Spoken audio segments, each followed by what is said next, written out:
이제 아까 소개해드렸던 그 하드웨어 부품들을 이용해서 뭐 거기 소개되지 않았던 것도 물론 있긴 하지만 제가 이제 시스템을 우선 이렇게 조합을 해봤습니다.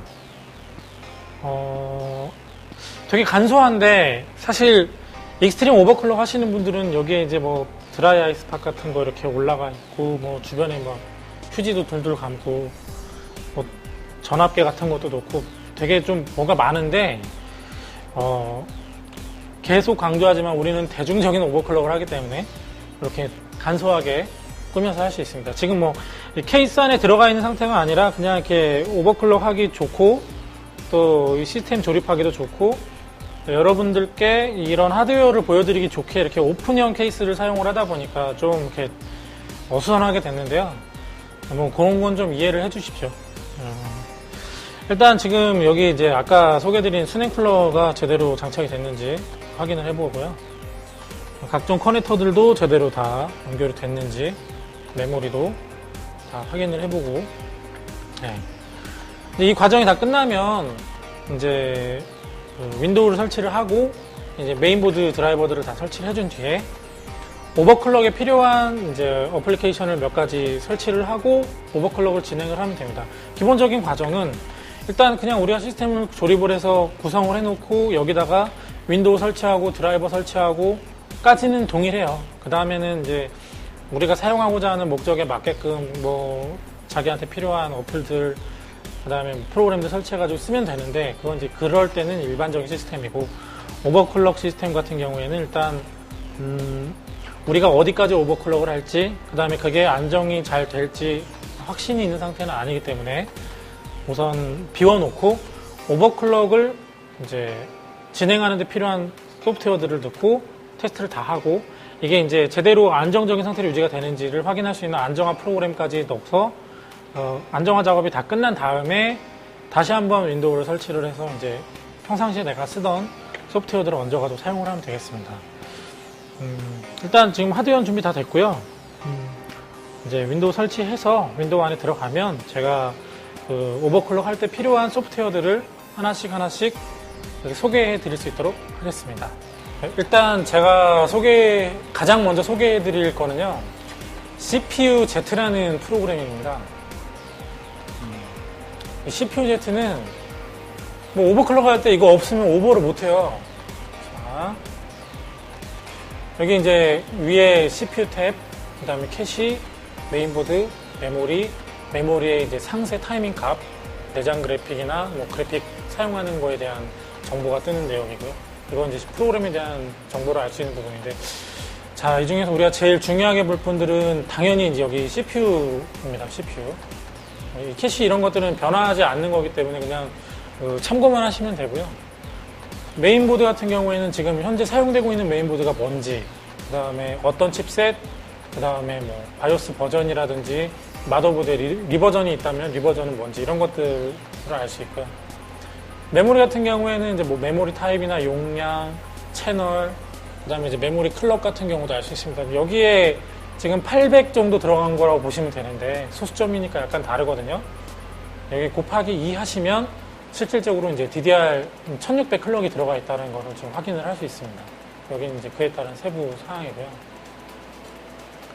이거는 이제 좀 더 디테일하게 이제 메모리에 대한 정보를 얻을 수 있는 건데, 일단 메모리 부분은 빼고 갈게요. 메모리는 클럭은 중요한데요. 메모리 타이밍이라든지 이런 것들은 사실 익스트림 오버클럭커들이 더 많이 신경을 쓰는 부분이고, 우리처럼 대중적인 오버클럭을 하는 경우에는 이제 메모리 타이밍까지는 굳이 신경 쓰지 않으셔도 될 것 같습니다. 단지 이제 여기 들어가는 클럭 정도만 이게 높아지면 높아질수록 성능이 향상되는 거니까 이 부분만 좀 신경을 써주시면 될 것 같아요. 일단 제일 중요한 건 CPU고, 여기 이제 이 시스템에 들어가 있는 CPU는 데빌스 캐니언 i7-4790K입니다. 그리고 현재 뭐 들어가 있는 전압, 그리고 여기 나와 있는 게 지금 뭐 42배수 지금 들어가 있고요. 버스 클럭은 100MHz인데 99.9로 좀 표기가 되어 있죠. 33.3MHz를 기반으로 하는 거기 때문에 뭐 딱 100에 맞아 떨어지지는 않습니다. 근데 보통 99.9 이렇게 나오면 그냥 우리가 흔히 100MHz 뭐 이렇게 하니까 그렇게 기억을 하시면 될 것 같습니다. 이게 CPU-Z고, 이게 중요한 이유는 우리가 이제 오버클럭을 해서 클럭을 바꾸면 이제 아까 그 버스 클럭하고 배수하고의 조합으로 동작 클럭이 만들어진다고 그랬는데, 이 동작 클럭이 변화하는 걸 실시간으로 볼 수 있습니다. 지금은 제가 그 여러분들께 소개를 해드리기 위해서 이제 고정을 해놓은 상태인데요.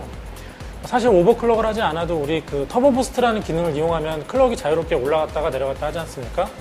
지금 그 4790K 같은 경우에는 기본이 그 4GHz이기 때문에 터보 부스트를 쓰게 되면은 44배수, 그러니까 4.4GHz까지 오르락내리락 하게 된다는 거를 기억을 하시면 됩니다.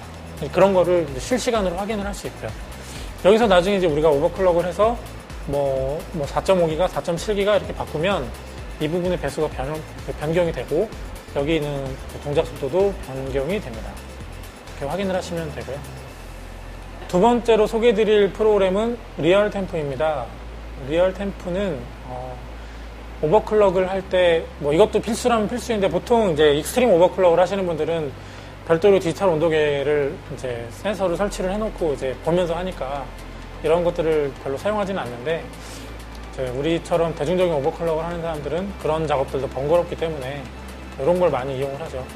그 CPU의 온도를 실시간으로 감지를 해서 보여주는데, 이게 뭐 아주 꼭 정확하다고 보기는 어렵지만 그래도 참고할 만한 자료가 되니까 이런 것들도 같이 이렇게 띄워놓고 오버클럭을 진행을 하면 도움이 됩니다.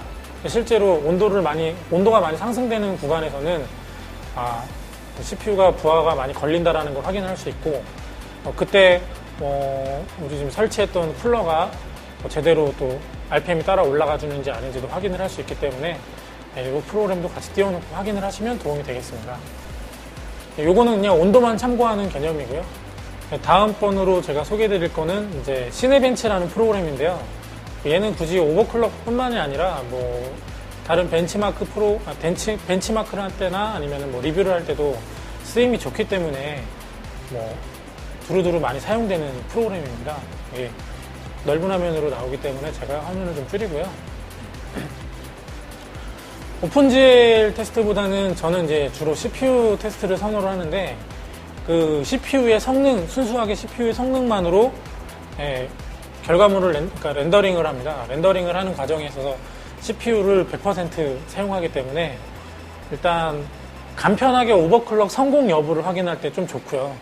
그리고 무엇보다 이 테스트 시간이 좀 짧아서 오버클럭 그러니까 오버클럭 한계치를 찾을 때 좀 많이 사용을 하는 편입니다. 개인적으로 제가.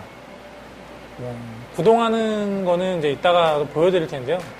여기 이제 나와 있는 수치들은, 실제로 이제 그 렌더링 작업을 수행을 했을 때 이 프로그램이 해당 시스템의 성능은 어느 정도라고 알려주는 그 지표라고 보시면 됩니다. 여기 지금 그 프로세서들이 나와 있고, 옆에 나와 있는 점수가 그 지표라고 보시면 되겠고요. 그리고 또 다음으로 이제 제가 즐겨 쓰는 거는 이제 CPU 라이트 마크라는 건데, 이것도 아까 소개해드린 시네벤치랑 좀 비슷해요. 순수한 CPU의 성능에만 의존을 해서 렌더링을 수행하는 테스트인데, 테스트 시간이 비교적 짧습니다. 다만 이제 CPU의 부하가 걸리는 시간이 한순간이라서,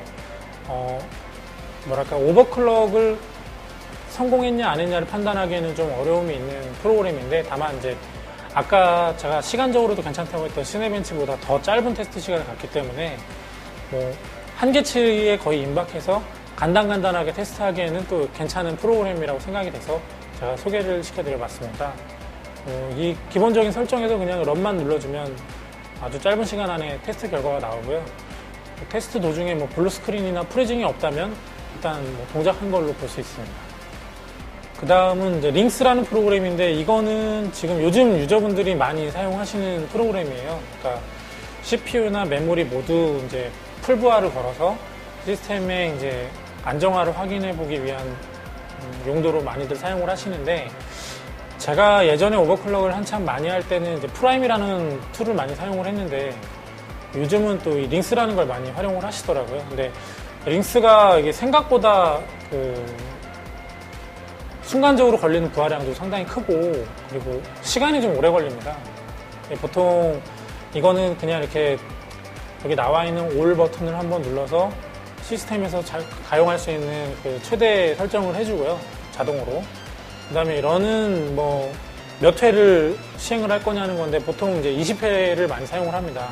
그래서 20회로 놓고 스타트 버튼을 눌러주면 이제 알아서 벤치마크 테스트가 진행이 되는데 뭐 이 과정에서 프리징도 생기고 블루 스크린도 생기니까 오버클럭을 하실 때 제가 볼 때는 처음부터 쓰시는 것보다는 처음에는 이제 뭐 시네벤치나 CPU 라이트 마크 같은 빠르고 간단한 툴로 먼저 오버클럭을 진행을 하시고 어느 정도 이제 한계치에 이르렀다라고 생각이 되실 때 확신이 설 때 이제 링스를 돌려주시면 될 것 같습니다.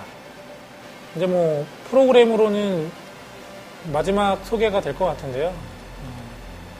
이거는 지금 프라임이라고 하는 사실상 안정화를 위한 툴입니다. 안정화. 아까 소개해드린 링스랑 비슷한 역할을 한다고 보시면 되는데 얘도 순수하게 CPU에 100% 부하를 걸 수 있고요.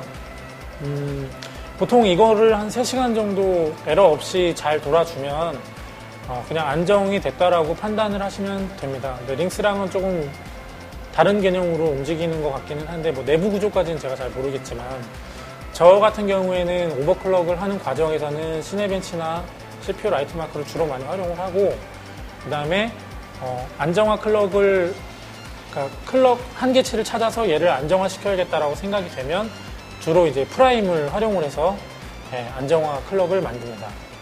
뭐 아까도 말씀드렸지만 링스라는 프로그램도 있기 때문에 뭐 링스를 활용하셔도 되고요. 개인적으로는 프라임과 링스 둘 다 활용을 해서 안정화를 시키는 게 더 좋지 않을까라고 생각을 합니다. 저는 이제 오늘 이 프라임을 사용해서 안정화를 할 거고 링스를 이용해서 메모리 클럭 테스트를 할 겁니다. 자, 이제 마지막으로는 오버클럭을 도와줄 이제 유틸리티가 되겠는데 이거는 사실 공식적인 유틸리티라기보다는 저 마더보드에서 지원하는 프로그램입니다. 그래서 여러분들이 쓰실 수 있을 거라고는 제가 확실하게 장담은 못 하겠는데요. 일단 각 마더보드 제조사마다 이런 툴들을 제공하니까요. 툴들은 다 거기서 거기거든요, 사실. 그래서 그 메인보드 제조사에서 제공하는 툴을 별도로 이제 저와 같이 이제 뭐 포뮬러 드라이버를 쓰실 거라면 상관없지만 예를 들어서 다른 제조사의 메인보드를 사용하신다면 해당 제조사가 제공하는 툴을 사용해서 오버클럭을 하시면 됩니다. 일단 한번 실행해 보겠습니다.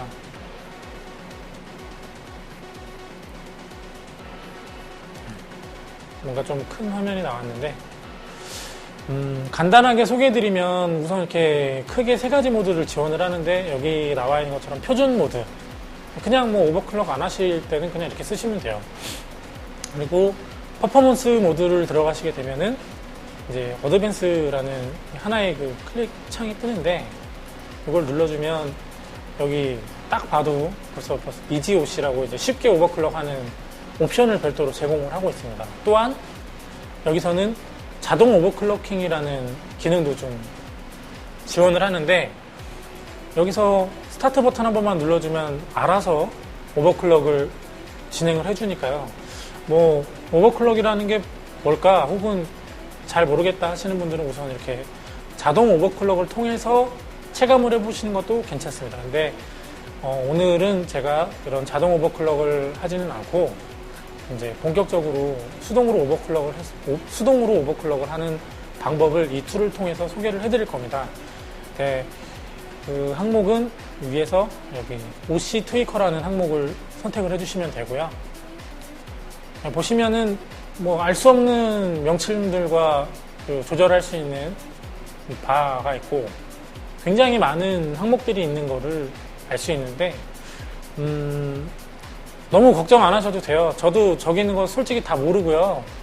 실제로 오버클럭을 하는 데 있어서 필요한 거는 몇 가지 안 되거든요. 그래서 필요한 핵심적인 것들만 몇 가지 알려드리고 그걸 설정하는 방법만 알려드리면 될 것 같습니다.